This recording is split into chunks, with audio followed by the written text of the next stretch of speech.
Haben Sie Kenntnisse zur Linkshändigkeit? Linkshändigkeit betrifft jede Familie, auch Ihre, direkt oder indirekt. Seit über 20 Jahren beschäftige ich mich mit diesem Thema. Schön, dass auch Sie sich für Linkshändigkeit interessieren und für dieses Buch. Interessant ist seine Entstehungsgeschichte und die möchte ich Ihnen heute erzählen.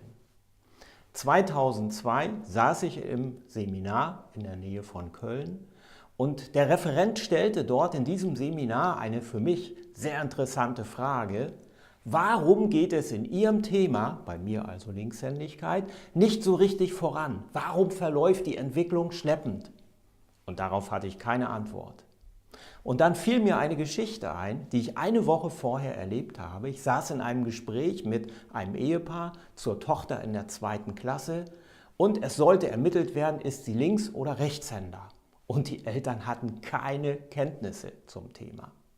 Und dann sagte der Vater irgendwann nachher: Warum hat uns denn nie irgendein Mensch auch nur ein Wort zu diesem Thema gesagt? Und er war wütend, weil es ging ja um die Gesundheit seiner Tochter. Und da wusste ich, was ich tun musste. Das Wissen in die Welt tragen. Und was machte man im Jahr 2002? Ja, man schrieb ein Buch. Also habe ich mich entschieden, zu diesem Thema ein Buch zu schreiben. Und dann bin ich nachher losgezogen und habe Hunderte von Leuten befragt. Was ist ihre wichtigste Frage zu diesem Thema? Was ist das größte Problem? Und die Leute haben mir dann ihre Storys erzählt, ihre Geschichten, ihre Erlebnisse, Zitate. Und die habe ich fleißig aufgeschrieben und gesammelt. Und im Jahr 2010 war das Buch dann fertig. Einige Jahre später die 2. Auflage des Buches, um die es heute geht. Ich fasse zusammen. In diesem Buch werden auf fachkompetente Art und Weise die 20 meistgestellten und wichtigsten Fragen zur Linkshändigkeit beantwortet.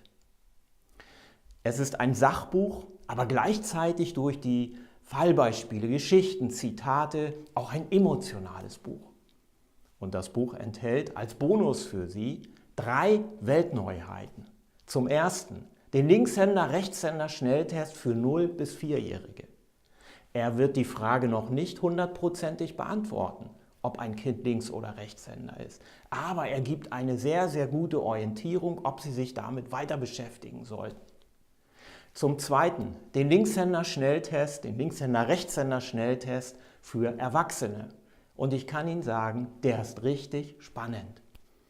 Und als drittes den Linkshänder-Rechtshänder-Stammbaum. Ich höre immer wieder mal von Erwachsenen, dass sie sich gut mit dem Thema beschäftigt haben, aber das Wissen wird nicht in die nächste Generation weitergegeben. Und mit dem Linkshänder-Rechtshänder-Stammbaum tragen Sie das Wissen schön in die nächste und übernächste Generation. All das mündet in die kleine Überschrift des Buches, in den Untertitel: Linkshänder leicht erkennen, richtig fördern. Und dann sind Sie noch stärker im Leben. Herzliche Grüße, Ihr Frank Steinkopf.